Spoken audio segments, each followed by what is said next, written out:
कंजूस बहू की कंजूसी। हेलो दोस्तों, आज मैं जो आपको कहानी सुनाने जा रही हूँ ये कहानी है कंजूस बहू की कंजूसी की कहानी। बहुत समय पहले की बात है। लालनगर नाम के एक गांव में एक परिवार रहा करता था। उस परिवार की बहू बहुत कंजूस थी। वो हर चीज में कंजूसी किया करती थी। एक दिन सास कहती है, राधा बहू, अरे ओ राधा बहू, लगता है कि आज तूने गलती से दिए में घी की जगह तेल डाल दिया है। अरे नहीं माँ जी, आपको तो पता है कि घी कितना महंगा है। अगर आप रोज ही दिया भर भर कर घी डालकर लेकर जाओगी तो 10-20 किलो घी तो आप ऐसे ही खत्म कर दोगी। और वैसे भी घी से तो आग लगने का भी खतरा होता है। अगर हम तेल इस्तेमाल करेंगे तो घी की बचत हो जाया करेगी। राधा के ये बात सुनकर सुजाता को गुस्सा आ जाता है और जैसे ही वो राधा को कुछ कहने लगती है कि तभी राधा का ससुर राधा को आवाज देता है, राधा बहू, अरे ओ राधा बहू, जरा मेरी बात सुन। जी पिताजी, कोई काम था क्या? हाँ बेटा, ये आज अखबार वाला अखबार का एक ही पन्ना क्यों देकर गया है? और तुमने चाय में दूध क्यों नहीं डाला? जी पिताजी, दूध इसलिए नहीं डाला क्योंकि बड़े बुजुर्ग कहते हैं कि दूध सेहत के लिए हानिकारक होता है और आप तो वैसे भी बूढ़े होने की वजह से बीमार रहते हैं। अरे वाह बहू, शाबाश। देखा सुजाता, मेरी बहू को मेरा कितना ख्याल है। लेकिन बहू, ये अखबार वाला एक ही पन्ना क्यों देकर गया है? पिताजी, वो इसलिए एक ही पन्ना देकर गया है क्योंकि मैंने उससे कहा था। लेकिन बहू, तूने एक ही पन्ना देने को क्यों कहा? ऐसा क्यों किया तुमने?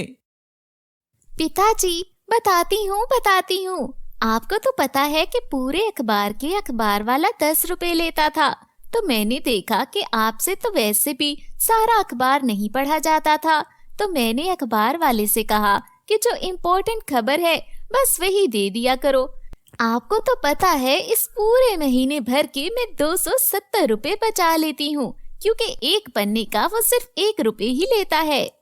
अरे वाह बहू, बहू हो तो ऐसी जिसे हम सबकी कितनी परवाह है और मेरी भी कितनी फिक्र करती है। सुजाता, देख जरा, जो तू सारी उम्र ना कर सकी वो मेरे बहू ने कर दिखाया। अपने पति की ये सब बातें सुनकर सुजाता को बहुत गुस्सा आ जाता है और वो मन ही मन में राधा की तारीफें सुनकर चलने लग जाती है और गुस्से में वो ऐसे ही वहाँ से चली जाती है। अगले दिन सुबह सुबह जब सभी लोग खाने की टेबल पर आते हैं तो राधा का ससुर कहता है, अरे ओ राधा बहू, जरा बात तो सुनो। जी पिताजी, क्या कहना है? अरे बहू, दाल में नमक बहुत कम है, क्या नमक खत्म हो गया था? तभी राधा का पति कहता है, राधा, ये रोटी भी कच्ची पक्की है। जब राधा सबकी ये बातें सुनती है तो रोते हुए कहती है, जी, ये क्या कह रहे हैं? मैंने तो सब कुछ टेस्ट किया था। अगर आपको फिर भी शक है तो मैं खाकर दिखा देती हूँ। इतना कहकर राधा सारा खाना खाने लग जाती है और कहती है, अरे ये देखें तो कितना मजेदार बना है सब कुछ। मैंने तो इतने प्यार से आप सबके लिए बनाया था और आप लोग मेरे साथ ऐसा कर रहे हो। राधा की ये सब बातें सुनकर सभी बुझे मन से सारा खाना खा लेते हैं और खाकर जाकर सो जाते हैं। इसी तरह कुछ दिन चल रहे थे। राधा इसी बात का फायदा उठाती रही थी। फिर एक दिन राधा जब बाजार राशन लेने के लिए अपनी सास से इजाजत लेने जाती है तो अपनी सास से कहती है, माँ जी, मैं जरा बाहर से होकर आती हूँ। राधा बहू, बाहर कहाँ जा रही हो? माँ जी, वो मैं बस बाजार से राशन वगैरह लेने जा रही थी। राशन खत्म हो गया है तो सोचा ले आऊं, इसीलिए आपसे इजाजत लेने आई हूँ। अच्छा बहू, ठीक है, लेकिन जल्दी आ जाना। शाम को मेरी सहेलियों ने भी आना है ना, तो कुछ अच्छी अच्छी चीजें ले आना, ठीक है ना बहू? ठीक है माँ जी। राधा मन ही मन में सोचती है, अरे पहले खर्चे कम थे जो अब ये सासू माँ की सहेलियाँ भी आ रही हैं, आने दो, अब मैं इन्हें अच्छे से हैंडल करूंगी, फिर कभी भी मेरे घर का रुख नहीं करेंगी। इतना कहकर राधा मार्केट चली जाती है। वहाँ एक दुकानदार से कहती है, अरे भाई, ये सब्जी कितने की लगाई है? बहन जी, ये 40 रुपए की पाव है। अच्छा, वो जो पीछे पड़ी है वो कितने की है? अरे वो वाली खराब है, उसे तो मैंने फेंक दिया है, ये किसी काम की नहीं है। अरे, मुझे तो बिल्कुल ठीक ठाक लग रही है। आप इस तरह करें कि ये सारी सब्जी मुझे 10 रुपए में दे दें। अरे वाह, मैं तो वैसे भी ये सब्जी फेंकने वाला था। चलो, मेरी तो सब्जी बिकी, वो भी 10 रुपए में। जी बाजी, ये लें। राधा वो सारी सब्जियां लेकर किराने की दुकान पर जाती है और दुकानदार से कहती है, अरे भाई, जो सबसे सस्ते वाले दाल चावल है ना, वो मुझे 5-5 किलो दे दो। अरे बाजी, ये सबसे सस्ते वाले दाल चावल तो लोग अपनी गायों के चारे के तौर पर लेकर जाते हैं, आप इसका क्या करोगी? अरे, मैंने भी गायों को ही डालना है, तो आप मुझे 5-5 किलो दे दो। जी ठीक है बाजी। इतना कहकर दुकानदार राधा को सामान दे देता है और राधा पैसे देकर घर वापस आ जाती है। उधर शाम के टाइम जब सुजाता की सहेलियां उससे मिलने आती हैं, तो राधा उनके सामने पानी के ग्लास भरकर ले जाती है, जिसे देखकर सुजाता की सहेलियां कहती हैं, अरे, रूखा सूखा पानी ही लेकर आई है बहू, कुछ स्नैक्स वगैरह नहीं लेकर आई। अरे मौसी, रूखा सूखा कहाँ है, गीला है, पी कर देखें जरा।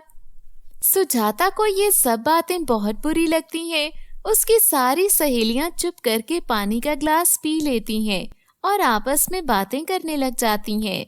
थोड़ी देर बाद सुजाता की दूसरी सहेली कहती है, अरे सुजाता, क्या ऐसे ही बिठाई रखोगी? कब से बैठे हैं हम, तुमने तो खाने का भी कुछ इंतजाम नहीं किया और ना ही तुम्हारी बहू ने आकर कुछ पूछा।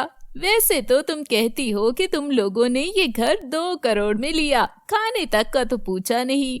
अरे नहीं, ऐसी कोई बात नहीं है, मैं बस अभी देख कर आती हूँ। अरे बहू, तूने अभी तक खाना नहीं पकाया है क्या? क्या मेरी सहेलियों के आगे मेरी नाक कटवानी है?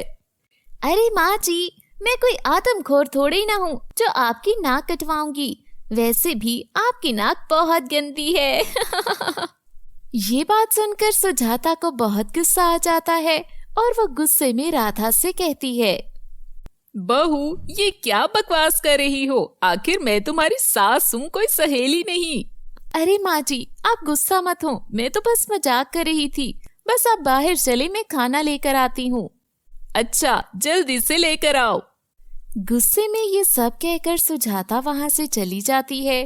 फिर उसके बाद राधा जल्दी से टेबल पर खाना लगा देती है और सबको टेबल पर बुला लेती है। जैसे ही सभी टेबल पर आते हैं, तो राधा पीछे से मेन स्विच का बटन ऑफ कर देती है। तभी सुजाता कहती है, ये लाइट को भी अभी जाना था, रोज रात को लाइट पता नहीं क्यों चली जाती है। अरे, ऐसा कैसे हो सकता है? हमारे यहाँ तो रात भर लाइट नहीं जाती और तुम लोगों के पता नहीं कैसे चली जाती है। पूरे शहर में तो लाइट आ रही है, लेकिन तुम्हारे नहीं आ रही। बड़ी ही अजीब बात है। तभी सुजाता को समझ आ जाता है कि ये सब उसके बहू की हरकत है। सुजाता अभी इतना सोच ही रही थी कि तभी धर्म से गिरने की आवाज आती है। आवाज सुनते ही सब वहां आ जाते हैं और राधा भी स्विच ऑन करके आ जाती है। जब सभी उठकर देखते हैं, तो सुजाता की दोस्त जमीन पर गिरी पड़ी थी और उसकी प्लेट के पास एक छिपकली थी, जिसे देखकर सभी घबरा जाते हैं और सुजाता की फ्रेंड को लेकर हॉस्पिटल आ जाते हैं। तभी डॉक्टर कहती है, पेशेंट ने जो खाना खाया था उसमें छिपकली का जहर था। ये सब सुनकर सभी बहुत घबरा जाते हैं। तभी शर्मिंदा होकर राधा भी सबसे माफी मांगती है और सारी बातें तफसील से बता देती है। राधा जब ये बात कर रही थी कि तभी उसके शौहर और ससुर भी वहां आ जाते हैं और सभी राधा पर बहुत गुस्सा करते हैं। राधा फिर अपनी बचत के सारे पैसे अपनी सास की सहेली के इलाज के लिए दे देती है। राधा को ऐसा करता देखकर सभी बहुत खुश होते हैं। अब राधा बिल्कुल ठीक हो गई थी। वो कभी भी बिला जवाब की कंजूसी नहीं करती थी। तो दोस्तों, कैसी लगी आपको ये कहानी? अगर पसंद आए तो वीडियो को लाइक और चैनल को सब्सक्राइब कर लीजिए। मिलते हैं अगली कहानी में।